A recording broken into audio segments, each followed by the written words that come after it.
Bonjour, bonsoir, c'est des Palais Bogozo Occasion Rolanda, troisième saison. Il y a émission Nabiso, Bakolo Histoire et annonce, ils ont continué, promotion.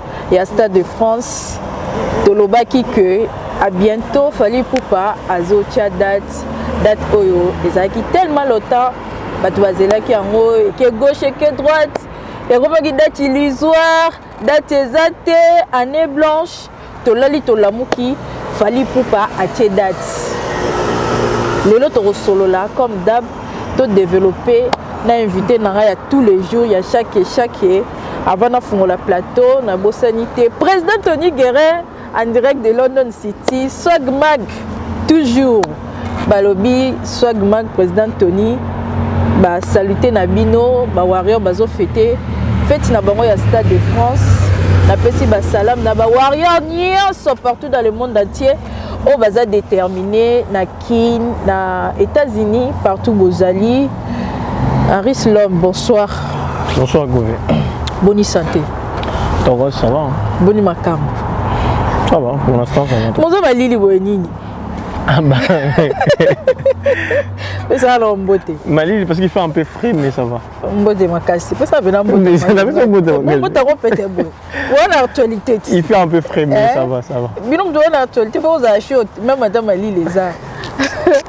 Bonne basa au Stade de France. Babi Mathieu Rekoti, Henri Slom. Bah ça au Stade de France pour l'instant ça va, ça se passe très bien. En tout cas. Enfin, comme on dit souvent enfant.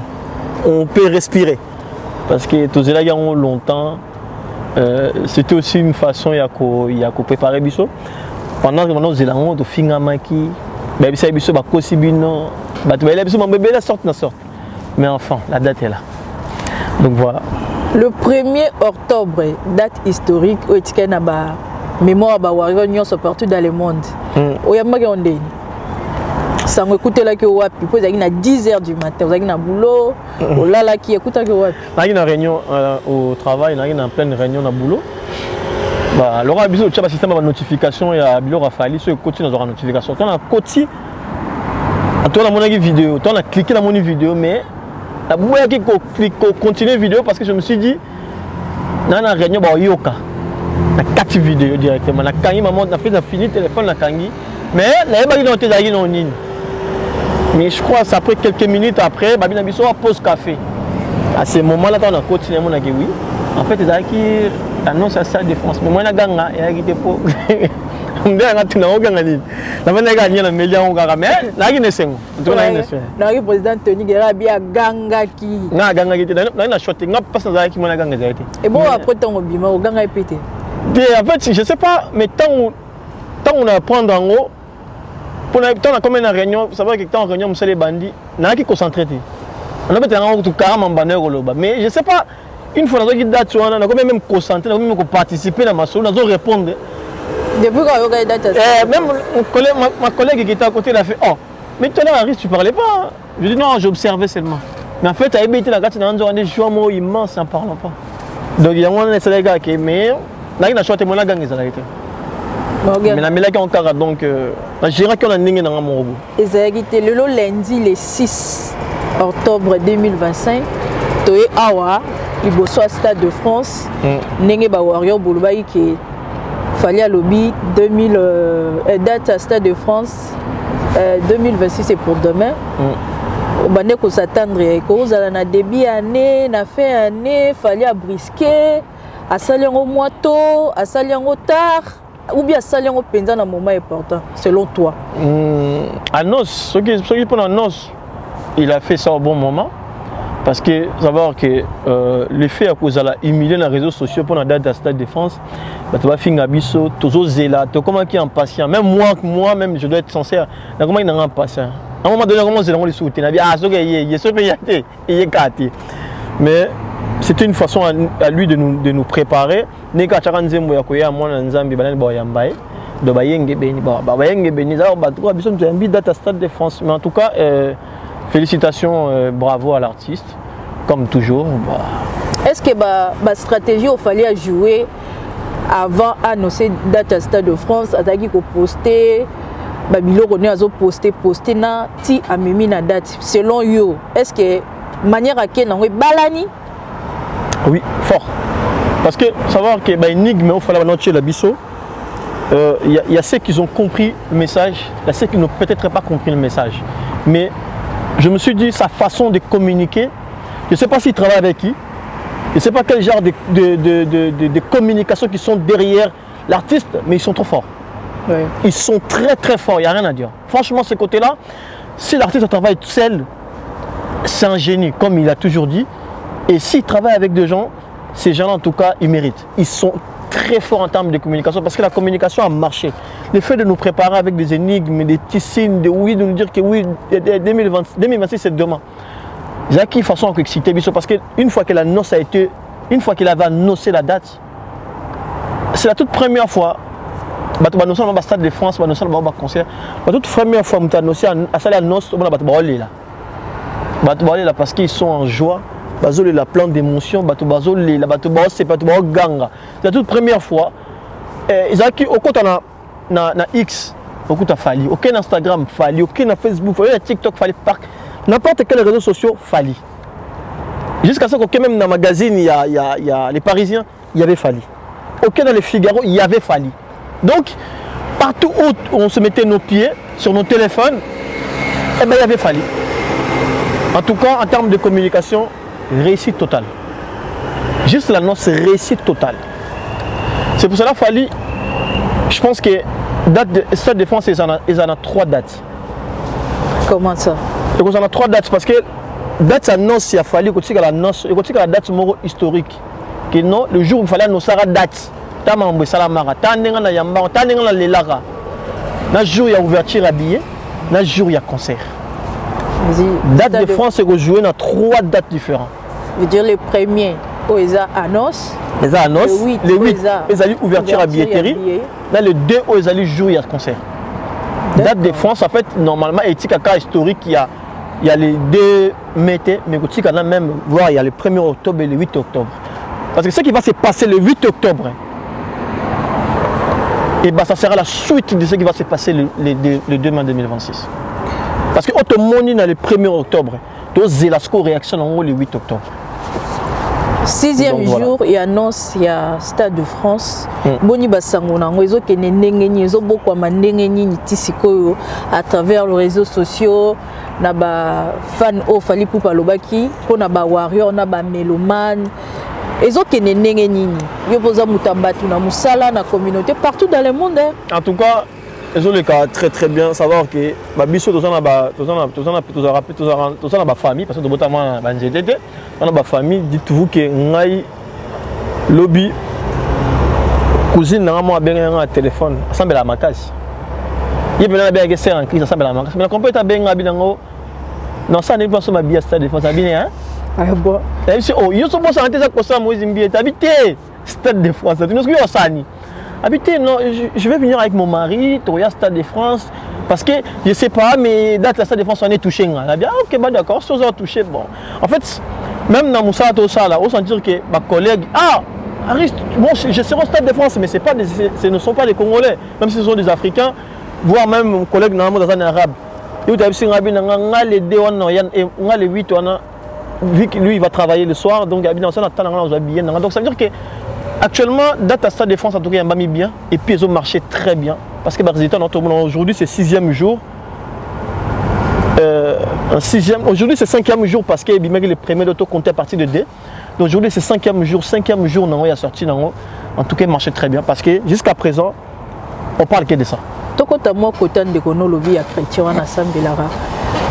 Pourquoi chaque fois ils arrêtent ceux qui fallait pour pas annoncer et le ronaï a monné na poto tout le monde a directement ba chrétien ba bimaka ba sala nzambe ba prophétesse ba bimaka nzamba lobby ba to ba rokende concert et kokufa et kozonga et kosala mais pas mal des artistes ça fait déjà presque tozo kende 3 ans ba artistes et musiciens ba beta rapé ba sala minene opé baza ba musiciens profanes toyokaka ke ba musiciens bazara na kisi. Mais bah sortir à date na bango, bah concert na bango, il y a pas de prophétie. Mais pourquoi toujours à chaque fois qu'il fallait poster loko y annonce à concert naé nzamba lo barakaka. mais ndeko na yo quand même aza chrétienne mais nzamba lobité na part na ye côté wana oyebisa communauté ya ba warrior to na ba chrétien nyonso ba otala yo. Bon, moi j'ai un respect pour les chrétiens parce que je crois aussi en Dieu, mais il faut savoir une chose, Gouvé, tant que président de la République il y a Congo, président Félix Tshisekedi aura pouvoir. Je crois qu'il y en a un mort, il aura plus de 60 prophéties. C'était une façon, il y a Batouana, il y a repoussé en Pembe parce que ce sont des opportunistes. Les gens qui baillent à travers, derrière le président de la République. Parce qu'il y a des questions sur les prophéties, au président de la République, à quoi on a tant on a dans les grands TV, dans le bazar, les seuls prophètes au Konzambo Rabenga à Yamba. Le problème, c'est que ces gens-là, qu'est-ce qu'ils font? Ils savent très bien qu'actuellement, l'actualité est entre les mains de Fali. Alors, ils ont 6 façons pour nous tirer Bandimi. On a besoin de tirer Bandimi, il y a une église dans Bango. Baya tirer Bandimi, il y a une église dans Bango. Pour porter Bango, moi un truc, va porter Bango quelque chose, mon robot. Donc, c'est tout à fait normal que tout le monde a Bango, tout le monde a Batouana Lilo, Baya, Balobela. Stade de France à Fali parce que ça peut être intérêt de gagner parce que si on a vu Moutoumoro à la musique la musique elle a qui si tant de faire professionnel et d'accord c'est que prophète a solo donc ils ont aussi pour la bango façon à retirer bandimi vers bango ou bien à brebis ba tirer ba brebis vers bango et ce qui est normal alors ba prophétiser na Moutoumou sauter pour prophétiser grand à Fali parce que il y a pas raison que ça défense c'est l'équipe. Mais tout le monde a rappelé que les Américains basambela nzambe makasi, les Nigériens peu basambela nzambe makasi. Mais Beyoncé a betara ba concert mais sur le plan satanisme a permis ba grand nom au a figuré, ba traiter de tout monde mais ils ont raté dans le moment où a préparé ba concert. Mais pourquoi c'est toujours Fali? Nazolingana comprendre, on faire comprendre Mokili, to passer pe message na ba prophète na ba pasteur. Pourquoi ça la roca na tour a Fali? Parce qu'il fallait que seul artiste était dans le monde où a ça la musique, même na Congo, même il banda mboka. Mais pourquoi c'est toujours lui? Mais il faut comprendre une chose. Fali aujourd'hui c'est comme du miel. Nous avons parce qu'il y a du sucre dessus. Alors ces gens-là n'auront pas d'autre choix parce que Bazan a besoin de l'église na bango tonda. L'église na bango tonda et puis que soit les prophéties parce que Congolais, parce que les Congolais, ce sont des prostituées spirituelles. Place au miracle, ça m'a pas sur Kende. Place au miracle, ça m'a pas sur Kende. Avec ce professeur mondial l'année Bimi. Ah bien, c'est sur le bel pour Nafali, c'est quand on a fait Vinanga. Donc c'est une façon d'attirer Batou vers Baron. Mais malheureusement, si on a prophétie à Moutora Fali, on a moyen de Kutana Fali. On peut contacter voir même équipe naé.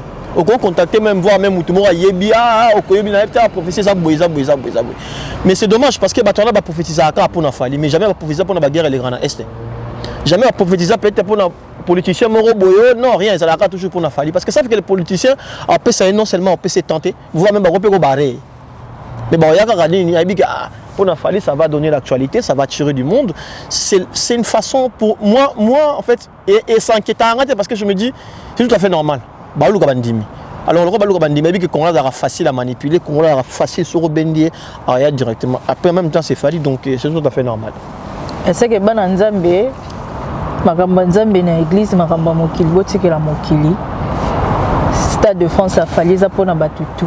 Mais pas mal il y a communication mokili mobimbe yambi Stade de France, Cameroun, Côte d'Ivoire, Sénégal, Congo Brazzaville, France, Belgique, États-Unis, Australie, ba warrior nyonso na bato baza ba mélomane, na ba o baza ba africain, européen, ba sepeli na sango yango. Mais sur le plan communautaire, to kenne nango penda moi mukie, mais moi trop te mais moi ka mukie. To moni pas mal ya ba congolais. Sango on dirait sepeli si bangote. Yo za congolais. Or que za la warrior, aux congolais de père et de mère. Oza obligé te car aux la warrior peut-être dans moment il y a événement munene boy nzungwa munene boy Stade de France c'est pour la première fois comme on a moko ya ba congolais après 65 ans il y a indépendance de rozwa moko ya ba événement historique et kokota na histoire mboka na biso. Il fallait d'abord ba congolais bato liboso bazala fier na bijou na événement oyo mais sur na ba panel na biso de remomona que baka e botami ba différence comme ko salama ba comme ko taquer Fali pour pas concernant événement Stade de France. Bozo gérer en communauté congolaise warrior ndengeni. En fait moi avec la communauté congolaise je me suis un peu habitué. Parce que la communauté congolaise n'accepte jamais quelque chose mais c'est le premier à demander. Fali a bimisa qui dans le stade de France. C'est le même Congolais qui demandait à Fali. Date ezana ngote, bimisa so date, c'est comme kelele, c'est la biso boy, bimisa boy, bimisa. Il y a toujours tout tourne autour du stade de France. Mais à un moment où Fali annonce maintenant stade de France, ce sont les mêmes qui viennent nous dire que non, en fait, non, Isaki, c'était pas le moment, la guerre, ils ont un patati par en fait, le gens racontent trop n'importe quoi. En fait, exactement. En dehors de date d'indépendance, en date historique, mort en Bisso. Mais ils ont rappelé à Congolais. Ils ont combat à Lina Foreman. Ah bon? Ils ont Congolais? Ils n'ont pas Congolais, ils américains. C'est encore au Bunda, na Congo. Par rapport à quoi? Parce que je crois que Mohamed Ali il aimait bien le Congo. Il a combattu ça à combat du siècle ça au Congo. Ils ont proposition au gouvernement? Non, ils ont la proposition selon que moi ce que j'avais compris, ils ont une demande par Yemoko à placer dans le gouvernement a accepté. Bah il y a Babunda na Congo. OK. Mais Babunda na Congo et comme on voit date historique na biso et on voit référence moro ya box il y a États-Unis oui, Mohamed Ali Babunda na États-Unis na Congo, na Zaïre à l'époque. OK. Mais pour une fois que la RDC a une deuxième date historique na katia histoire na ye et que la date de Stade de France parce que Stade de France je crois que ça fait des siècles les alarans écoutez ba mission na biso tout même au ba kufano ba vivre écoutez ba yebi on peut ba les kakango pe liboso mais jusqu'à présent personne n'avait encore annoncé mais l'artiste non seulement parce que on a osé, mais l'artiste a annoncé une date parce qu'il va le jouer. Mais tu as quand même certains Congolais, faire comprendre des bisous, même si on a beau temps, on a côté stade défense, non les camps en côté, non pas mon en côté, mais ça y est ça défense ça n'a, cocagne en côté, on aébit, on y langue. Ah bon?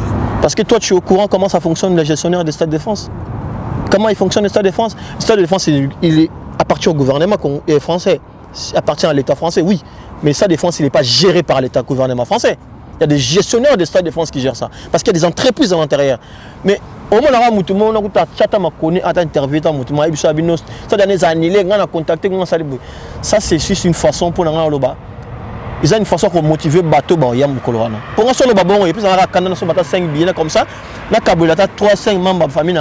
Au lieu de la place, il y a 80 000 ou bien 90 000 places. Alors, on a déjà 5 qui m'ont déjà. Et la seule chose à faire, c'est d'ignorer toutes ces choses-là parce que ces gens-là ne vont rien apporter. C'est le Fali qui peut jouer Stade Défense. Je pense que avant de qu'on aime espérer Stade Défense, il faut commencer d'abord par accord à telle arène. You Arena, c'est encore un combat et Stade Défense. Donc laissons Fali faire ce qu'il sait faire. C'est ce qu'il sait faire. Aux alapes maïe les moins ming. Ba critère nini artiste à coquille kobeta parce que rose à peine en bongo. Oye pe au Stade de France au betité mais ba critère nini ezara succès to mbongo belé pe on dirait mais je crois pas pour faire un mbongo ba tubana ba mbongo ba Davido pe bazana ba mbongo mais ti siko ba betité ba critère nini o fali a kokishi to ba musicien musu bazo rêver pour to ki ke ba te belé ba robeta Stade de France ne fallait a beteza na ngolo roté ba to pe ba robeta. Stade de France, si tu prends des gens en termes de dépenses à Stade de France, location, logistique, tout, on recommence à 3 millions. Mais qui va déjà, la question, qui va sortir 3 millions pour nous produire monte? La question qui devait se poser, producteur ni non, il 3 millions, alors que avant producteur à produire, attends un nombre de coûts par mois. Attends comment tu es consommé sur le plan international, sur le plan national d'abord, et si que sur le plan international, parce que non, est-ce que sur le plan continental, est-ce que Joe Oazap est rentable ou pas? C'est étape par étape, parce qu'il fallait commencer par Dockefeldt, des petites salles, même à Strasbourg. Il arrive petit à petit, la commune à 40 000, ça veut dire que même producteur a dit que non, Joe a bâti 40 000, et ça veut dire qu'il y a 40 000 il a une possibilité d'attendre le Stade de France. Parce que si on bâtit 40 000, au-dessus des 40 000, il y a le Stade de France. Donc les critères que demande le Stade de France actuellement, je pense qu'il faut être célèbre, il faut savoir vendre. C'est-à-dire qu'il faut que l'artiste soit comment. Il faut que l'artiste soit que au bet rappelé le stade na Liban même la France. Autant de ça salle renommée en termes. C'est-à-dire que les salles renommées reconnues, des salles mythiques. Est-ce que jusqu'à présent Fali n'a pas rempli les salles mythiques en Europe? Parce que pour le Congo, il y a des Congolais qui ont fait tout le monde a appelé les journalistes et les influence. na ba plateau ya TV ya Congo bazoleka ba critique sur la personne de Fally. Fally a construit carrière na mensonge. Tola muki balobi Fally aza artiste mais aza na capacité à la légende. Il y a beaucoup de choses. Mais so obimi libanda ya mboka influence à Fally wana eza tellement grand na ba critères oyo faut mutu à remplir pour ba peso Stade de France. Fally azozala nango. Ngapela bato ba excuser ba journaliste ya mnene na Congo ba na te. Ngapela bato ba se ba excuser parce que les journalistes sont à la manière locale. Et puis ils n'apportent rien du tout dans la culture congolaise. Donc les journalistes sont aussi déjà à promouvoir artistes morts qui Babundi entre vraiment la presse à promouvoir un artiste. Qui l'a déjà fait? Personne. Ils sont même incapables de vendre des billets des artistes. Ils sont capables. Mais c'est comment ça va être en apportant ça la soldat. Ça veut dire que moi, pour moi, je ne considère pas vraiment qu'il y a comment on appelle ça, comment je veux dire ça. Ça existe vraiment que non. Presse Mokoboye, ils sont capables d'apporter en plus. Oui, la presse congolaise existe, peut-être je dirais la politique, mais presse Moko culturelle, qui porter en plus. Non. Il n'y a pas de grands journalistes chez nous. Bazaba journaliste, oui, mais ceux qui ont déjà un ennemi à culture, il y a mort en ayo, Moumi Bengi journaliste culturel, c'est qu'il y a un problème. C'est qu'il y a un problème. Parce que tout ça analyse la carrière a fallu un mensonge. Je pense que c'est le seul artiste au carrière naïzali. Place sur le Lukayango au monde.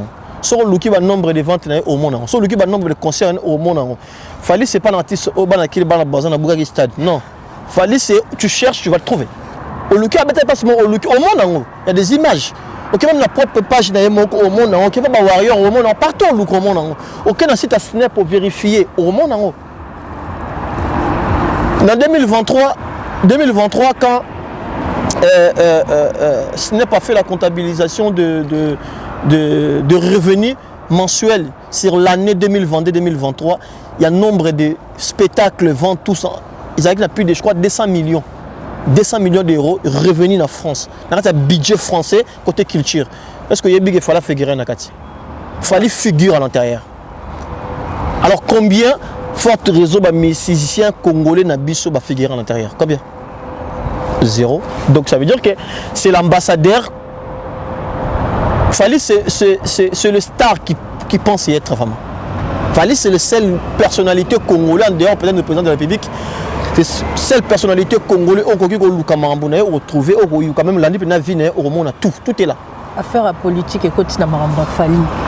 Ba tu ba comme Roloba non, les concerts politisé, gouvernement Moutatiembongo, mais il fallait pour passer un guerrier au Babenga Warrior suprême. C'est un homme à Bundara Penza, Namarambe Belé, à Vinae, à Salangoye, Moko Samba soutien.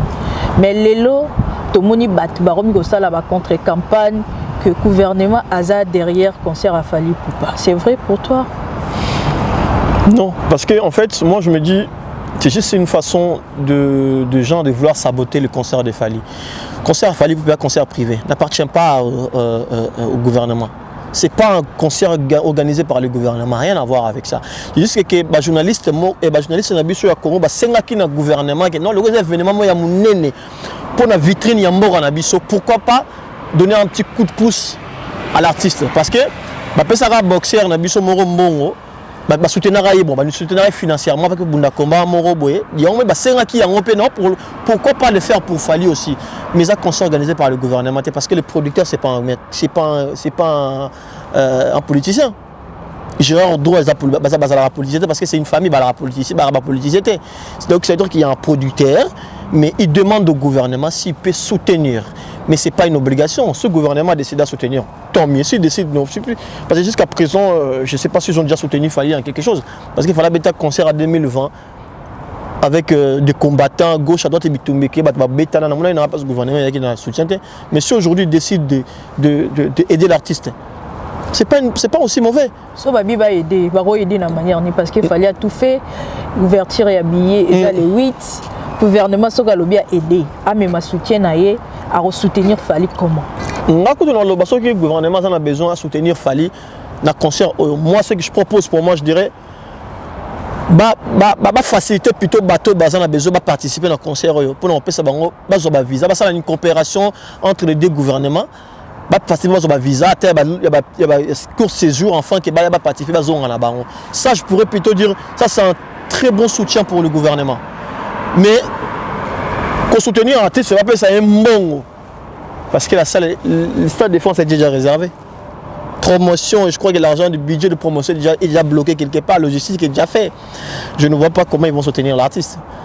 Mais je pense que la seule façon de soutenir un artiste, c'est que va permettre plutôt bateau basant a besoin, va participer, va faciliter bango côté c'est tout. Mais le gouvernement s'approprie dans côté parce qu'ils ont un festival il y a gouvernement. Ils ont un concert privé artiste Fally Ipupa avec ses fanatiques et ses mélomanes, des gens qui aiment sa musique. Voilà. Et les gens qui aiment le Congo parce que ça, ce jour-là, c'est le Congo qui sera représenté ici. Ceux qui artistes congolais bâti va d'être na bango, tout le monde bazara content, barobé tango bien, koleka danger, Fally Ipupa sera na poto, même jour à concert, azarani na balishasa, moi activité personnelle, hors makambu ya réseaux sociaux pour atikelo rabato ezala kimia.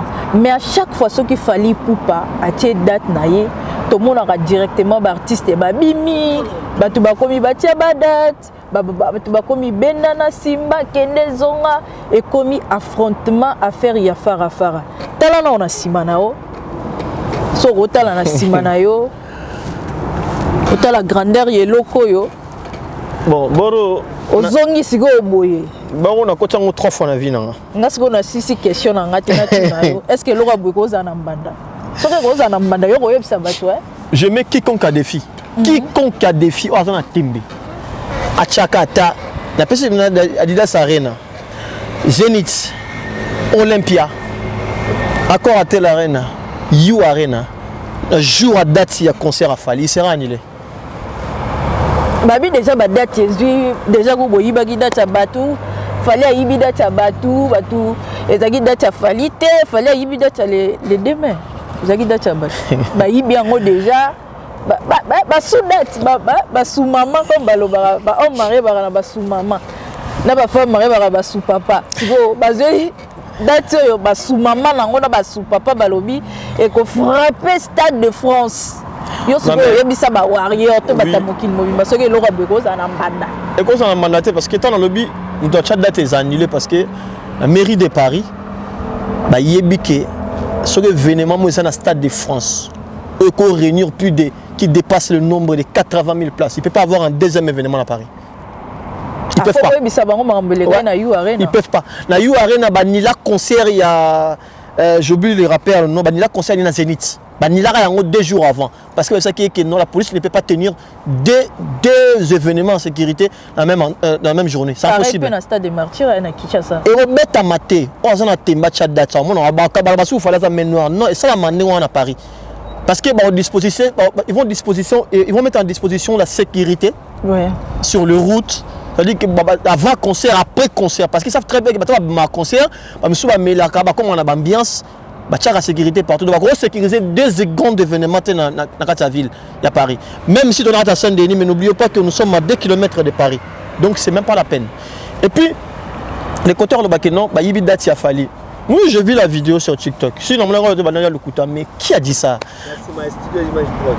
Ça veut dire que la personne qui a dit ça, est-ce que la personne qui a dit ça, il ne sait même pas de quoi il parle. La personne qui a préféré, qui a sorti ce genre des infos, il ne sait même pas de quoi il parle. Il ne comprend même pas de ce qu'il parle dans sa bouche. Il ne sait même pas comment s'organiser un événement. Même une soirée, il ne sait même pas comment l'organiser. Et ce monsieur, je ne sais pas si je dois l'appeler un monsieur, je ne sais pas comment je dois l'appeler, il s'appelle un journaliste. Et puis il y a des Congolais, oui, à mon idée, mais en fait, mais attendez, You Arena n'appartient pas à stade appartient pas au gestionnaire du Stade de France. Il y a You Arena soit la date na Tekiango, Alobani, Stade de France, mais ça n'existe pas. Ça n'existe pas. En fait, le Congo, nous sommes dans un pays de droit, nous sommes dans un pays organisé. Tout est bien organisé, tout est bien structuré. Tu ne peux pas arriver de jour au lendemain comme ça. You a rien apprécié aux dates, à pas baigner au téléphone. Non, date, c'est le photo ni là, parce que non. Et tu peux te mentionner le Stade de France. Ça dit, tu peux te mentionner un Nzungu Oyo. Oh, tu peux le Libanda. Quand on a catch. Les boulous. Les amis, Zindo et Logo. Moi, quand tu as Logo 3 fois, 2 fois dans le match, 1 fois dans le concert. N'ayez pas le renéza. Ça là. En tout cas, bonne chance aux artistes congolais. Bonne chance à eux. Mais je sais, moi, une chose que je sais, bon, on de retourner. Fali a préparé ba warrior na ba stratégie belé bo bonga mabozo zela mwana nzambe loko munene ba warrior bazaki na tente yo tout le temps na ba débat président Tony Guerre swagman pour swag alobaki aza adulte une fois date bimi échec aroyane isusu ba live té attitude oyo d'autres warriors bazara un peu moral et tombara lora biloko ba chinois oko motiver bango ndenge ni pour artiste lui-même a préparé bino sur le terrain lobaki que et bobongama boye bandinga kotambola po mwana nzamba zoya mwana nzamba koti et attitude da ba warrior musu bazolinga ba memama na moi ba débat o eza na intérêt artiste té et tant que yo moko ba warrior matal d'acier motiver moi bandeko no ba warrior na cadre attitude par rapport à promotion motivation. La seule chose que je peux leur dire c'est que Sorozana et le remoko ancien président moko na biso lobara lobabi. Ça veut dire que si actuellement nous avons la date. Il y a stade de Mokobo, je crois que c'est parmi les plus grands stades d'Europe. C'est parmi. Et c'est parmi les stades les plus mythiques d'Europe. Parce que Coupe du Monde 98 également à Katiao. C'est-à-dire qu'ils ont un stade historique, ne parle pas. Et là, comment on s'appelle pas congolais, et ça parmi les lieux touristiques, il y a France. 16 € au côté, aux gens guide à visiter. Aucun monde n'a même pas Zidane. Maillot Zidane, il y a 98, ils en ont 4 sur côté au monde. C'est-à-dire qu'il y a un lieu touristique.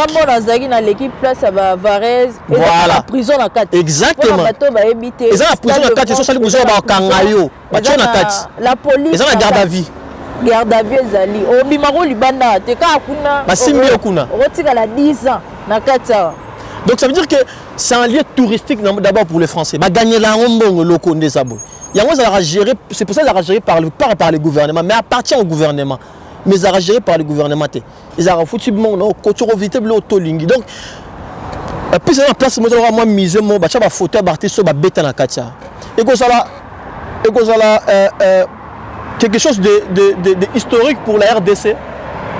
Quelque chose de historique pour la RDC qui au continent na katia au moins peut photo oh falit des Zidane Azali. Ah oui, en fait c'est une opportunité. C'est pour cela que moi je fais appel à tous les warriors, à tous les mélomanes de bonne musique, à toute la population africaine, surtout l'Afrique francophone. C'est une opportunité pour ceux qui n'ont pas eu l'occasion de fouler cet endroit, de mettre des pieds dans cet endroit. Il y a des gens, parce qu'il y a des gens qui n'aiment pas le foot. Ils n'ont jamais mis les pieds parce qu'ils disent ah moi j'aime pas le foot. Vous avez une opportunité en or. Nous avons une opportunité en or d'être là présent. Parce que je vous dis, concernant ce plan haut, ils ont un sentiment ce qu'on s'est raté. C'est une opportunité pour l'Afrique francophone. Enfin, il y a un représentant à Bissau. Nous avons quelqu'un qui nous représente en Afrique. Il va jouer ici le 2 mai 2026. Alors, nous avons le devoir de lui montrer cet amour parce que je pense que l'artiste a dû poumonner. Il s'est battu comme un homme, comme il a toujours fait, pour nous obtenir cette date, pour nous retirer de l'humiliation. Parce que je pense que lui-même, là où il était, il se disait « Ah, mes fanatiques se font humilier tous les jours à cause de cette date. » Alors, il s'est battu pour trouver une date. Alors maintenant, nous avons l'opportunité, nous avons l'occasion et le devoir de le rendre la sincère. Le 8 octobre 2025, on peut écrire l'histoire. On peut commencer déjà à écrire l'histoire dès les 8 là. Ça veut dire que sold out direct, on passe à autre chose. Voire même pousser l'artiste à annoncer une deuxième date. Et si c'était le cas, c'était le moment, c'est le moment de montrer à l'artiste qu'on l'aime. C'est le moment de montrer à l'artiste que oui, on attendait cette date. Ce n'est pas seulement une date pour les Congolais, non, c'est une date pour tout le monde. Toute personne qui aime Fally. C'est une opportunité pour nous, et non seulement d'y participer, parce que moi j'ai toujours dit, moi j'ai une fierté de dire ah, Zénith. Ah, moi j'étais encore à Tel Arena parce que j'ai écrit l'histoire avec mon artiste. Et les Congolais aussi peuvent dire ah, moi nous aussi nous avons un artiste qui a joué au Stade de France. comme c'est-à-dire côté m'appelle pour ça bon en boîte et puis c'est Nigeria qui bino pe kate biso pe dans un biso bêta. Donc nous avons l'opportunité, alors saisissons-les. 20 ans de carrière de Fally Ipupa, 2026 c'est pour demain. Le 2 mai 2026, événement historique. Mobange balobi okufi raté, oyeto raté, obeli raté, oboyi koya etalio. Est-ce que batu bakobeta après Fally, après 65 ans d'indépendance, 66e année, tozala a biso nyonso ba congolais pour na refêter moko ya fête d'indépendance. Après combat ya Alina Foreman, deuxième événement historique au Congo, eza fier ya Rosala Congo na ba artiste nango. Fally Ipupa moko ya Bawemba, Fally Ipupa moko ya Luambo, Fally Ipupa moko ya Lutumba, Fally Ipupa moko ya Kinkester, Fally Ipupa moko ya ba Congolais à Rosala a pour représenter Afrique. Afrique où est la colonisation, Afrique où est comme histoire. Aujourd'hui, on a le nôtre Fally Ipupa Aigle, les représentants valables africains francophones à Rosala a l'aider. Vedi sogi oboyi, on est comme Marambunayo, Henri Slom. 19 ans, jour pour jour, 20 ans, 2026. Bakolo Histoire. Histoire, il a Fally Ipupa et Bandi na droit chemin. Et Bandi na droit chemin parce qu'il est trop dans le droit chemin de 2006 à 2020. Maintenant, quand il y a parcours, il a fallu. Il fallait aller à la mouka comme il fallait pour pas dire cap la merveille. Il fallait passer par Kofi Olomide à l'époque, Azagi vedette. Aujourd'hui, comme superstar, mégastar, légende, artiste planétaire. Ezu est bané. Bané, on est 20 ans. Mais on a deux parts. Des balobara. Nous étions télémis, on a bambouma, na bamakasa, et on a fondation, et on a moussissa. Moussissa, à la graine, moussissa, à la débit. 20 ans, il a fallu Ipupa. Bakolo Histoire. Kolobaki ke fobaya, Bakolo Histoire baleka, Bakolo Histoire fobakoma. 20 ans wana. Ngonga ekoki, Henri Slom, moko ya ba warrior. Boni basango, ya bato ya kala, ya histoire ya Fally Ipupa. Bon, vu que nous sommes dans le troisième épisode. Troisième épisode, il y a. Chike va bakufi, ba mpe Elza. Joe Nza, il n'y a pas autotique à Busso.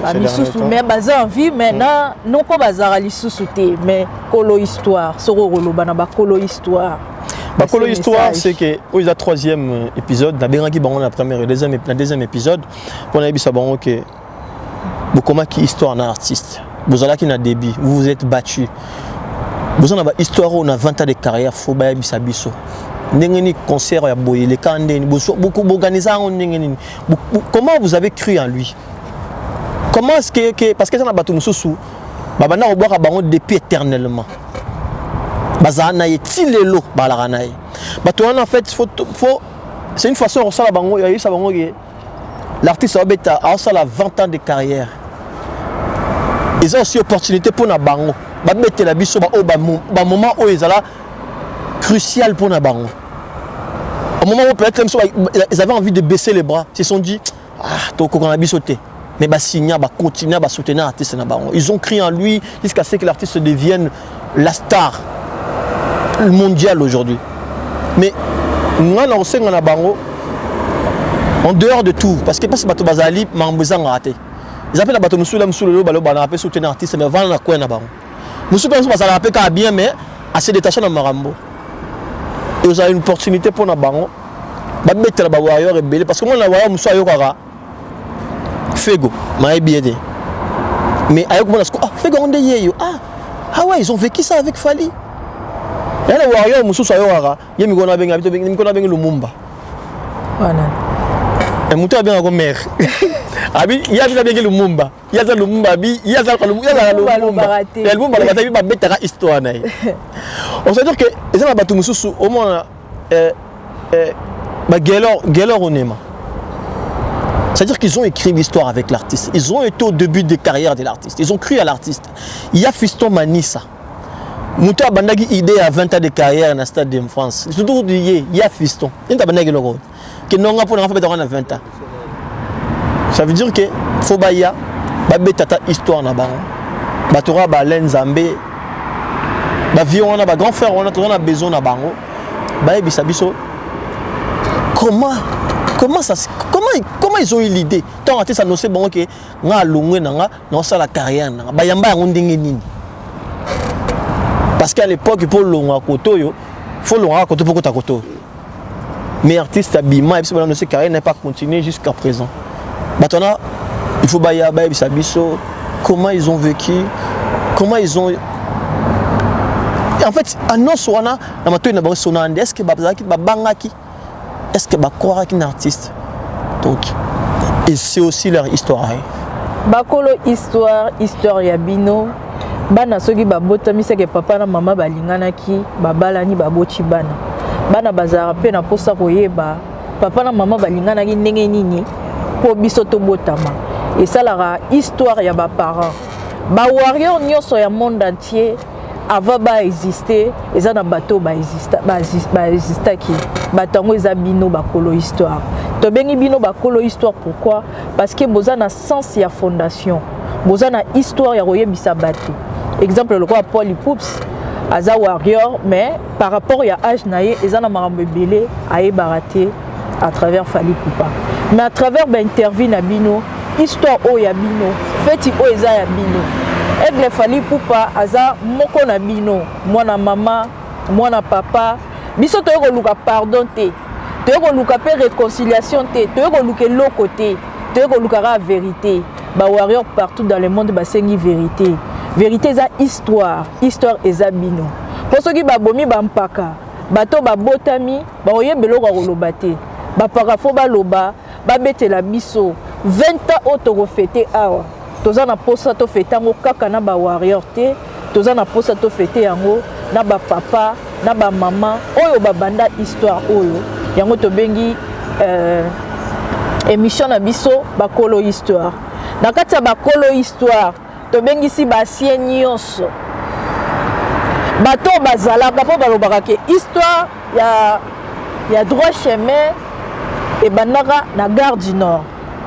na McDo non et banana McDo si que stoke banana McDo ya Fiston Manissa azana devoir na ye aya robetela biso Alain Nzambe ba difficulté nini bokutana nango histoire ya Fally fondation ya Fally parce que aujourd'hui il y a beaucoup de gens tout le monde na bango ba na facilité roleka na ba TV na ba internet alali ala muki o ngai na motiva ngana sala boye ngana ngai kutu on a pesa ngai kutu tangu na yaki ngai na bimisaki ngana kotisaki mais bato ba mona pasi na makambo bazali l'état qui n'a Fally Poupa eza makambo na bino mais biso tozo senga histoire tozala na fondation tolingi tozala ba ignorante na ba ignorante tolingi tozala ba innocente na ba innocente na histoire ya Fally eza na makambo ebele Fally alobaraté pour par rapport à sa personne mais bino bokoki koloba à travers cet événement ya munene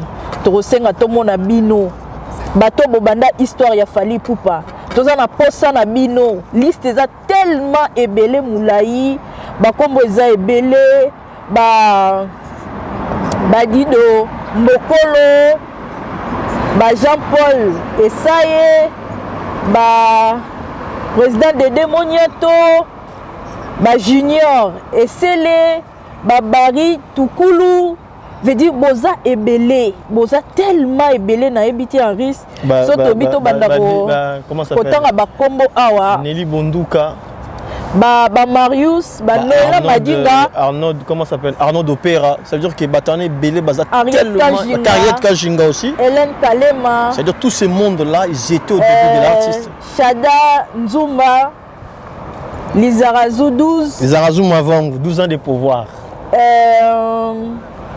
Didi Bokolo, Jean-Paul Esaya, Fiston Koloké, Saddam Bokolo.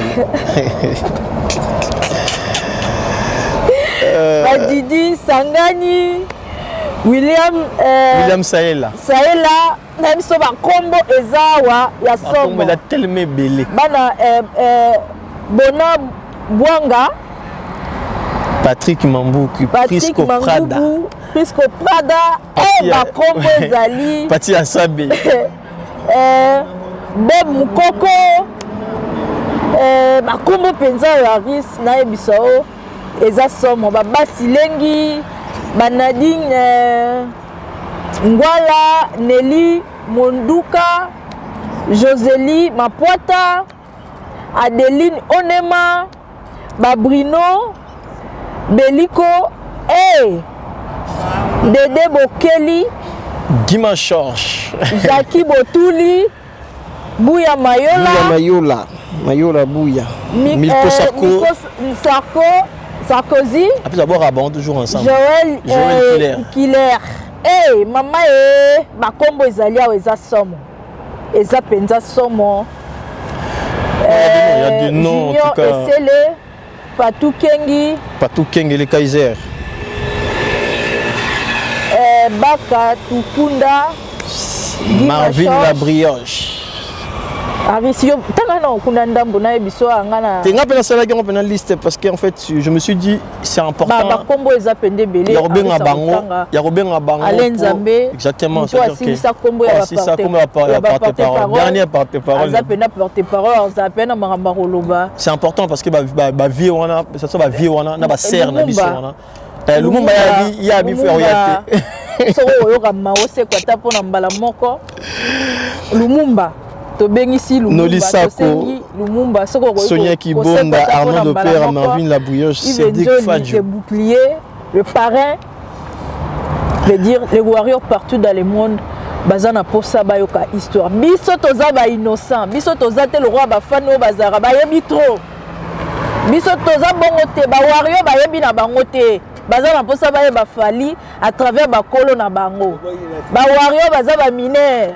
Bino ne ba majeur ba papa fire basket image pro il paraît pas Zalaka il pas Zalaka yakawa balobi tout le monde doit Zalaka na makambo yo 20 ans de carrière aya ba warrior baza ba bébé baza bana 2006 ba kokisi kaka 20 ans alors fali à 47 ans il va faire 48 ans maman nana ketchup bafana mère a roloba baby na makambo yo malgré na benga ba grand frère wana na ba grande sœur wana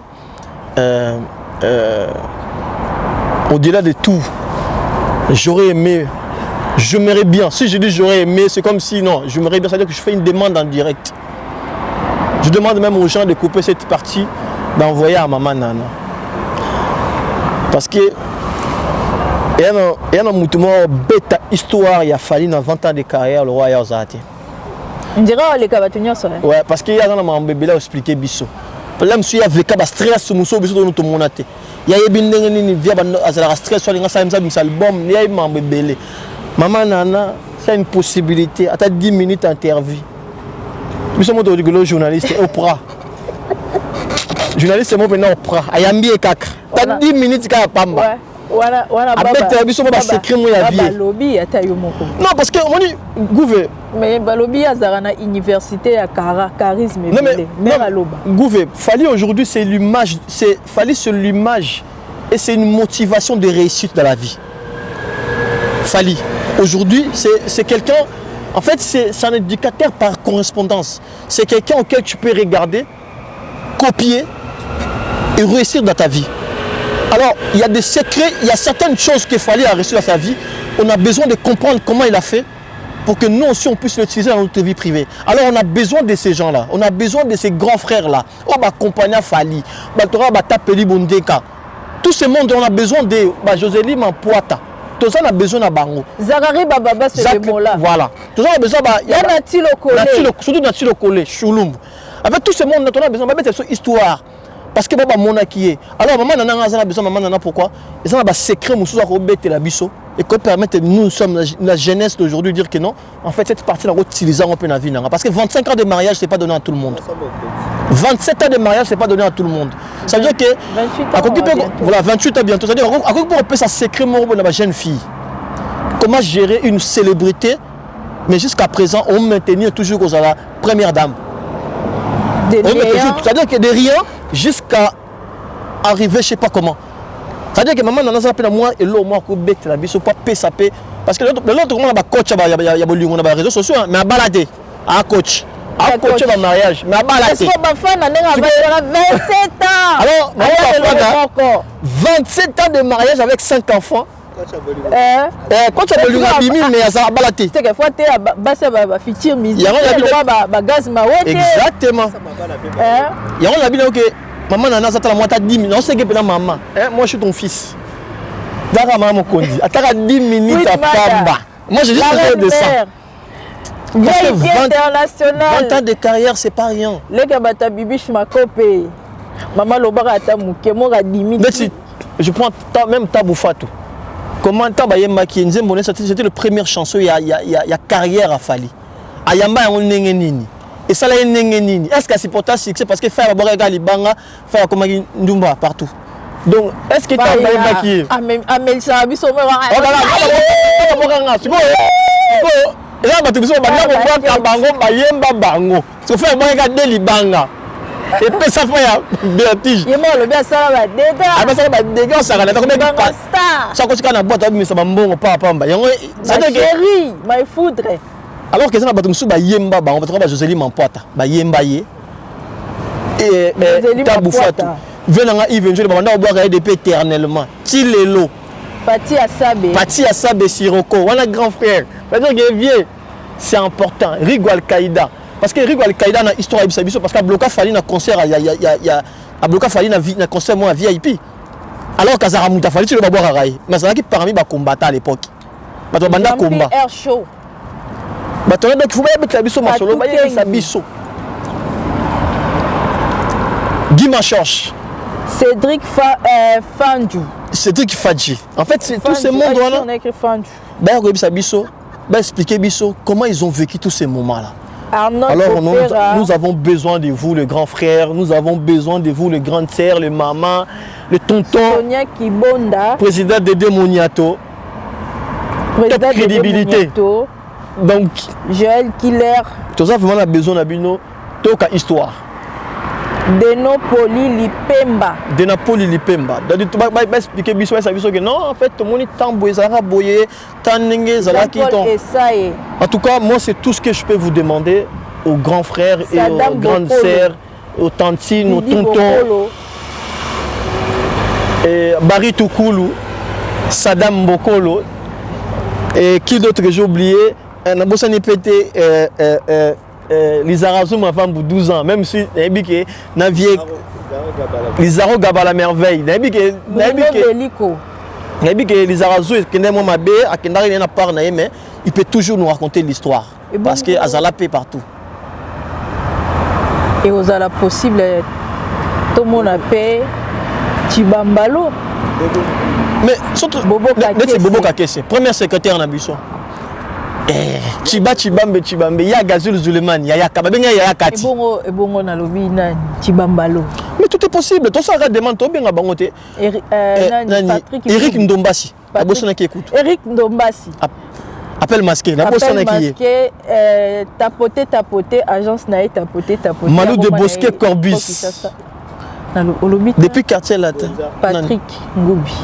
Patrick Ngoubi Mangasa. Yoko babina biso, Vewana. À Beta Batu, à Bunda, à Sota Bamir, pour protéger Massanaï. Alors, via dans l'histoire de Beta. Sauf papa, maintenant, quand il m'a beaucoup fallu Beta. Ah, Gauthier Bilele. Gauthier Bilele. Alors, histoire est Bino. En tout cas, là, l'histoire est dans Bino. Histoire est Bino. Boye Bissa, Bobete la Bisso histoire. Promotion est Bino. Image pour des gens à disposition à Bino, Moro, Kabino, donc tu as 8 mois de promotion, mais quand la et quoi ça fait promotion hein? Ndenge nzamba sala makambo na ye mutu nyonso yoki kombo na ye partout ozali Djenga aussi boza tellement ebele bolimbisa biso parce que histoire eza vague toza na posa Stade de France ezaka stade te et ya te ka tovandi tozeli 8 mois fallait ayer to beti histoire esili non to lingi 20 ans ya carrière ya fali et kokana na oyo to uti de 0 ti to komi na 20 ans to kozala na ba saison ebele to za na batu ya kala bakolo histoire na ba pré batu ya kala ope ba ye ko accompagner po vision za mulaye za munene 20 ans jour pour jour la bosse là mutumo Gelor VIP aussi Tina Mangaya. Tina Mangaya. Et Feza RDC. Laurette Compresseur. Je dis tout le monde, vous êtes tellement ébélé. Rex Matondo. Mais la histoire, ils ont binondé bakolo histoire. Histoire, ils ont la tekaka concert. Parce que c'est pour la première fois. C'est pour la première fois. Ils ont musala na bino, ils ont cop na bino. Mutula muta mema moi brique, ou a mema gizelo, ou a sunga ki na moi paou, ou a sunga ki na moi libanga, ou a sunga ki na moi eloko boye. Bozala ki wana pona lelo oya bino Fali oya bino mwana Faustin Monique oya bino de Bandal oya bino master ya Kati akoma o lelo akomi lelo toza na posa ya histoire biso toza bambuma bomoni biso eza na warrior moko ta koloba onga ya zate bubu échec bino nde ba warrior bino nde bakolo histoire biso toza bambuma ya résultat ya nzete o bino bolonaki mais biso tolingi toyeba source na biso ndenge totalaka ba Michael Jackson tomonaka babotami akoliti akomi Alain Balthazar aussi tomonaka mpe Tupac bakenda mais toujours il y a leur histoire ezonga exactement pourquoi pas te ya Fali ezalaka te onga nazaka ya Bandal ngonga te biso tona posa to rapena bino moko Bandal ou pas bato bazalaki tobosani faire gagner la merveille. Fait gogo non fait gogo faire gagner la merveille ya bakala kala yo pena ya kala donc Eji qui t'aime aussi Eji parce qu'il aime d'aller besoin d'une aigle surtout à niveau il aime d'aller besoin maintenant le bas qui passe aller natilo on a le collège c'est obligé Noëlla Madinga par exemple c'est que Noëlla Madinga ça a une histoire là début Noëlla Pazali Ariette Kashinga coach na contacté même na TikTok avec na Hélène Kalema Mama Bianca aussi on avait cité comment la bango bateau c'est important bateau ça pas na besoin baboka kofongwama Stade de France avant tokoma awa boyebi vérité bofongola mitema bofongola histoire 8 mois na maboko na bino toza na posa na bino tozozela bino ouais toza na biso toza dispo na bino biso toza dispo pour na bino à tout moment faut jamais bien pour là tu peux bien ouais qui comboter obenga biso pour les deux wana okomeli biso toza wana penza image pro ezana bino olingi to ya même à domicile toya c'est important ouais olobi to ya awa tokoya na bureau olobi ke tokende côté makambo ebandaka tokokende polo ya droit chemin to na ngo posa Lumumba la luka pour la droit chemin toza la posa ba chef d'œuvre ya kala au concert mo rebeta ko bomba ba archive pesa biso to na posa biloko nyonso ya artiste ya kala to la kisa yango mokili ba mona ke Fali o batu bazo sepela lelo abanagi na lelo te awuti na kala alela anyokwama à traverser un moment tellement compliqué pour les lois comme ou a commis les lots. La grande famille a bakolo histoire pour la lelo to suki awa to suki selibino makamna bino fire basket balobi imaginez fire basket awa charge ya Stade de France na mabora fire basket bobo yaki Saint-Denis mais bobo sanaki ke mutu moko ko sauver Saint-Denis moko ko mone fire basket moto moko bien mwana nzambe maboko pembe likamuna mutu te toujours derrière caméra président Tony Guérin presse quel bayoya avec la Stade de France ozala donc fa banda ba démarche na le représentant na mukanda te abza mukanda na azoya abza mukanda na président zali na Stade de France Tony biso to ala ba neti so gara na Maroc dans un visa na ba o boki ba kombote ya kala bo beta mabaku te to ya plusieurs de continuer bo banga te kombo na bino roya mais moi plus je parlais plus sur ça plutôt appelle la kala plus majorité baba na Europe c'est-à-dire que bango plus na monande histoire na bango plus bango ni na tala histoire na bango puis bango pe na la chance à côtoyer bango et na bosso na kutu maître Junior Mukuna maître Toro un pays d'âge, c'est-à-dire parmi les maîtres sécurité à Fali en France et maître Manix, j'ai oublié même le nom. Donc Ça veut dire que tout ce monde-là, j'ai fait appel à vous, les grands frères. Venez nous parler de l'histoire. La bosse est mort. 23. Interview dans la musique. Interview dans la musique, c'est important. Fly Tsango 23. Interview dans la musique. Parce que moi, on a CD, on a concert, il y a Fali na Congo, il y a Kala. Fali na Kala. Non, Fly Tsango 23. Interview dans la musique, c'est important. C'est-à-dire, tout ce monde-là, moi, j'ai besoin de vous. Oui, pourquoi pas sur les mannequins. Les mannequins. Donc, c'est important. Et moi, ces gens-là, j'ai vraiment besoin de vous. Parce que il y a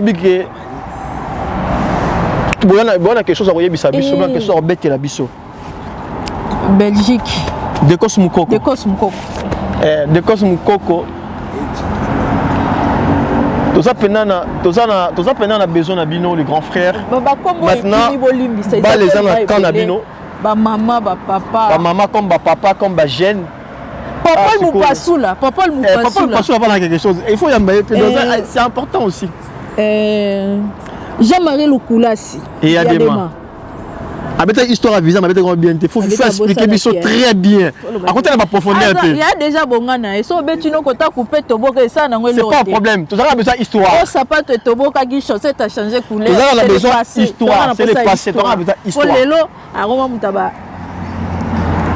Wolo, vanité veut dire cop nae quoi. Mais toi, on a pour ça Kalana, pour que l'Issabiso va warrior. L'ancien combattant Jacques Botoulou. Tout ça, on a besoin d'ailleurs. Parce qu'il y a ma banque belle, na zénith fort, na comprendre pourquoi. Mais j'ai appris que c'était quelqu'un de très important aux côtés de l'artiste. Alors tout ce monde-là, nous avons besoin de vous. Maintenant, les balles est dans votre camp. C'est à vous de décider. Quand vous voulez, nous sommes disponibles.